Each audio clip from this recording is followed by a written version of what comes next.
1968. France trembled under waves of protests, riots, and strikes.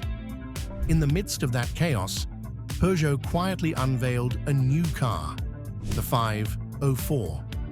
At first, it was simply expected to be an evolution of the successful 404. But no one could have predicted that this humble-looking sedan would go on to become a global legend. From the elegant streets of Paris to the dusty back roads of Africa, from grueling rally stages to remote villages, the Peugeot 504 traveled farther than anyone imagined. It became more than just a car. It became a symbol of durability, resilience, and adaptability in every corner of the world.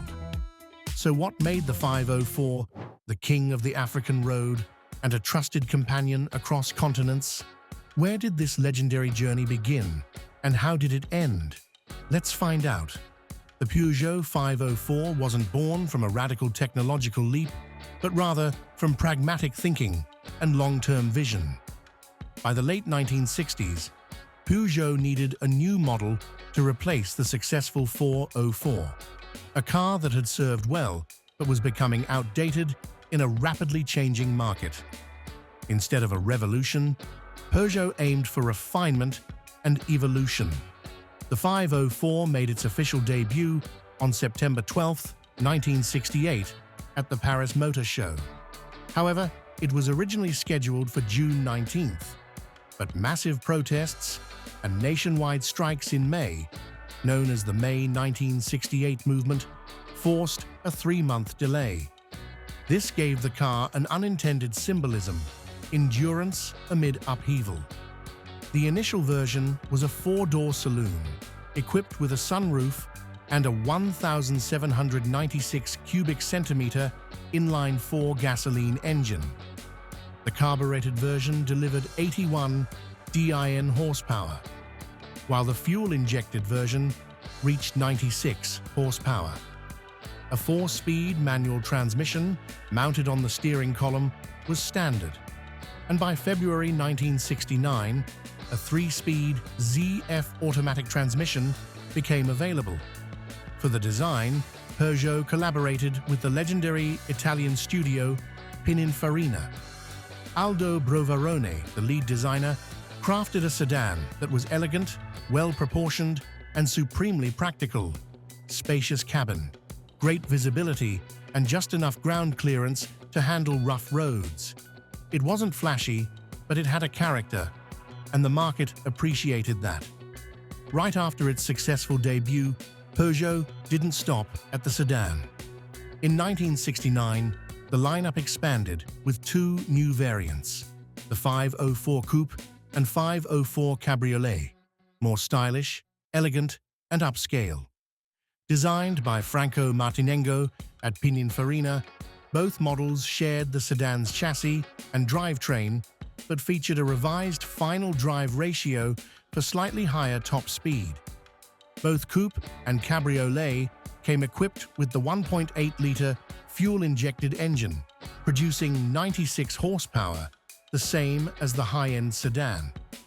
While not pure sports cars, these variants projected a romantic and refined French character, capable of standing alongside other European coupes of the era. In 1970, Peugeot upgraded the powertrain. A new 1.971 cubic centimeter inline-4 gasoline engine was introduced, producing 92 horsepower with a carburetor and 103 horsepower with fuel injection.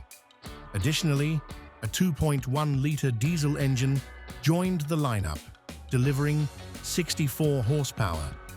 Though modest in power, the diesel became popular in markets that valued fuel economy and long-term durability. By 1971, a major addition arrived: the Peugeot 504 Break, a wagon version with an extended wheelbase, raised rear roof, and increased cargo space. That same year, the 7-seat Familiale debuted, featuring 3 forward-facing rows. Peugeot also introduced the 504 Commerciale, a stripped-down cargo-focused variant using the same 1.8-liter engine, detuned to 72 horsepower. After building a diverse lineup, ranging from sedans and coupes to estates and fuel-saving diesel variants, Peugeot entered a new era of challenges as the world faced an energy crisis in the early 1970s, most notably the 1973 oil shock. As fuel prices skyrocketed and consumers began favoring more efficient vehicles, Peugeot had to quickly pivot its product strategy. They introduced the 504L Légère, a lighter and more basic version. It featured a live rear axle with coil springs, replacing the independent rear suspension found in the standard models. The engine was scaled back to the 1,796 cubic centimeter unit, offering improved fuel economy while still meeting everyday driving needs. This move showcased Peugeot's flexibility in responding to global market shifts. Beyond the mechanical changes, Peugeot also made subtle updates to the 504's exterior to retain market appeal. In August 1974, they unveiled the second series of the 504, not a full redesign, but a refined evolution. Door handles became more flush with the body. Wheels on GL and TI models featured rectangular slots instead of ovals, and some chrome accents were toned down for a cleaner, more modern look.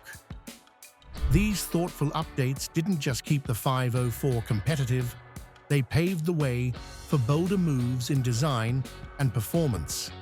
To complement these practical enhancements, Peugeot also began reaching toward a more premium segment, where driving experience and engine power took center stage. In October 1974, the company introduced the most powerful version of the 504, equipped with a 2,664 cubic centimeter PRV V6 engine, jointly developed with Renault and Volvo. The PRV name stands for Peugeot Renault Volvo, reflecting a rare cross-brand collaboration in the European auto industry at the time. This new V6 brought several engineering advancements: an aluminum engine block for weight savings, and a modern fuel delivery system that provided smooth, responsive performance. With a peak output of 134 horsepower, the 504 Coupe and Cabriolet 5/6 could reach a top speed of around 116 miles per hour, 187 kilometers per hour, an impressive figure for the mid-1970s. The addition of the V6 variant reshaped the image of the Peugeot 504. No longer just a durable sedan or practical wagon, it now had a sporty, refined, and charismatic alternative. The fusion of Italian styling, French engineering, and Northern European engine tech gave the 504 V6 Coupe a unique presence, romantic yet powerful, ready to compete with German and Italian rivals in the premium coupe segment. Peugeot 504's success wasn't confined to Europe. It wrote an extraordinary global story, becoming a symbol of durability and versatility far beyond its homeland. Its combination of mechanical robustness, high ground clearance, soft suspension, and torque tube driveshaft made it perfectly suited for rough terrain, especially in Africa. In places where paved roads were rare luxuries and harsh conditions punished lesser vehicles, the 504 truly thrived. In Kenya, the 504 was assembled locally from 1969 and continued all the way until 2004, over 3 decades of dependable service. Around 27,000 units were produced, serving both private owners and government fleets. In Nigeria, the story was even more remarkable. From imported completely knocked-down kits, Peugeot assembled over 425,000 units of the 504, production continuing until 2006, long after many other manufacturers had exited the market. Thanks to its load capacity, reliability, and ease of repair, the 504 earned its legendary nickname, King of the African Road. Locals affectionately called it the bush taxi, used to transport people, cargo, even livestock, across hundreds of kilometers of barely passable terrain. It wasn't just a car, it was a lifeline, connecting remote communities and sustaining livelihoods. Beyond Africa, the 504 also found fertile ground in South America, particularly in Argentina. Production began in 1969 with Safra and was later taken over by Seville Argentina from 1980. The Argentine 504 lineup included sedans, wagons, and a versatile pickup truck, well suited to rural life in the Pampas. The pickup version, offered in both single and double cab, could carry over 1 ton and was produced from 1983 to 1997, with many units exported to neighboring countries like Chile, Uruguay, and Paraguay. It's no exaggeration to say, whether in Africa or South America, the Peugeot 504 found a true second home. In addition to its standard commercial models, the Peugeot 504 demonstrated remarkable adaptability through a wide range of special variants and unique conversions, serving everyone from ordinary citizens to governments and niche markets. In France, technical partner Dangel developed 4-wheel drive versions of the 504 Estate and Pickup. These ruggedized models featured reinforced frames and upgraded drivetrains to tackle extreme off-road conditions. Unsurprisingly, they became popular among French government agencies, especially in military, forestry, and telecommunications sectors, where procurement laws favored domestically built vehicles. One of the most fascinating chapters in the 504 story came in 1979 with the launch of the official Peugeot 504 pickup. This model was the result of over a decade of engineering to convert the 504's unibody sedan into a load-bearing, body-on-frame configuration. Peugeot used an extended chassis and robust rear axle from the Estate model, pairing it with a basic cabin and distinctive round headlights set in plastic frames shaped like the 504's famous cat eyes.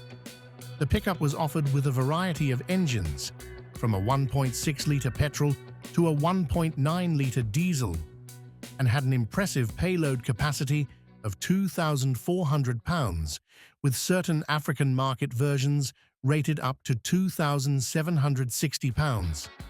Even more unique, in Germany, a company called Bobilair developed a detachable camper conversion for the 504 pickup, weighing around 990 pounds. And while the pickup and camper variants proved its utility in everyday life, the Peugeot 504 revealed an entirely different side when it took on the role of a fierce competitor in the world's harshest rally races. Thanks to its rugged chassis, durable suspension, and simple, easily repairable design, the 504 quickly became a favorite among rally teams competing in grueling events like the Safari Rally, Rally du Maroc, and Ivory Coast Rally. But it didn't just compete, it conquered. In 1975, legendary driver Ove Anderson and co-driver Arne Hertz piloted the 504 to victory in the Safari Rally, considered one of the toughest motorsport events on Earth. That same year, the 504 also won the Morocco Rally and repeated the feat in 1976. Then, in 1978, driver Jean-Pierre Nicolas cemented the car's reputation by winning both the Safari and Ivory Coast rallies. And those victories elevated the Peugeot 504 far beyond the image of a simple utility vehicle. Yet while the 504 was gaining international prestige on the rally stage, it was quietly approaching a transitional phase in its European home market. The arrival of the Peugeot 505 in 1979 marked a turning point, as the brand shifted toward more modern styling and updated engineering. By 1983, the final 504 sedan assembled in Europe rolled off the production line, bringing to a close over 15 years of continuous domestic manufacturing.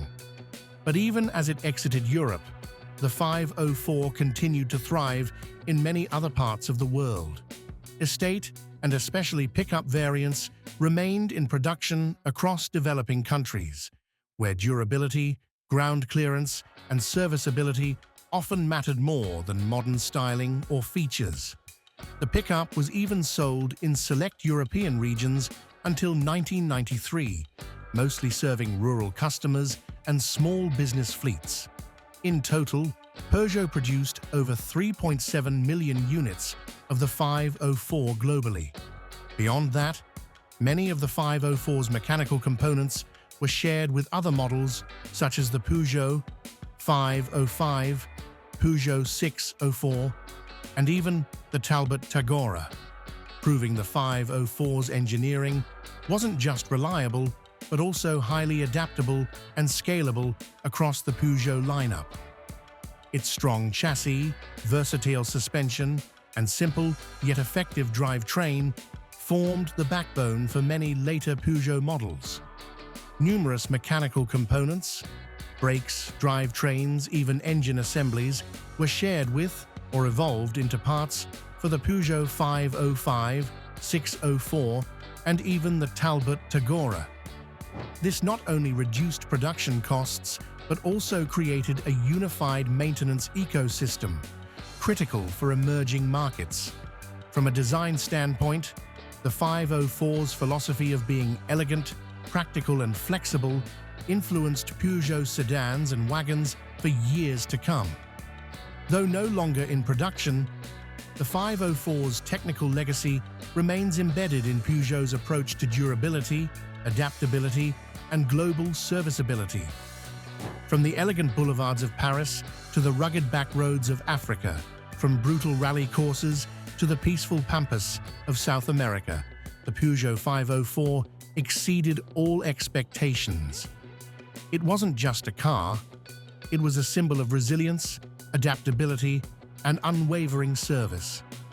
In global automotive history, few cars have managed to win over Europe's sophisticated markets, endure decades in developing nations, and prove their worth on championship rally stages. The 504 did all that, quietly, yet convincingly. If you've ever owned, driven, or simply admired a Peugeot 504, feel free to share your memories in the comments below. Those moments, big or small, are a vital part of the legacy this incredible car left behind. And if you enjoyed this video, don't forget to like, share it with your friends, and subscribe to the channel so we can continue bringing you more timeless automotive stories.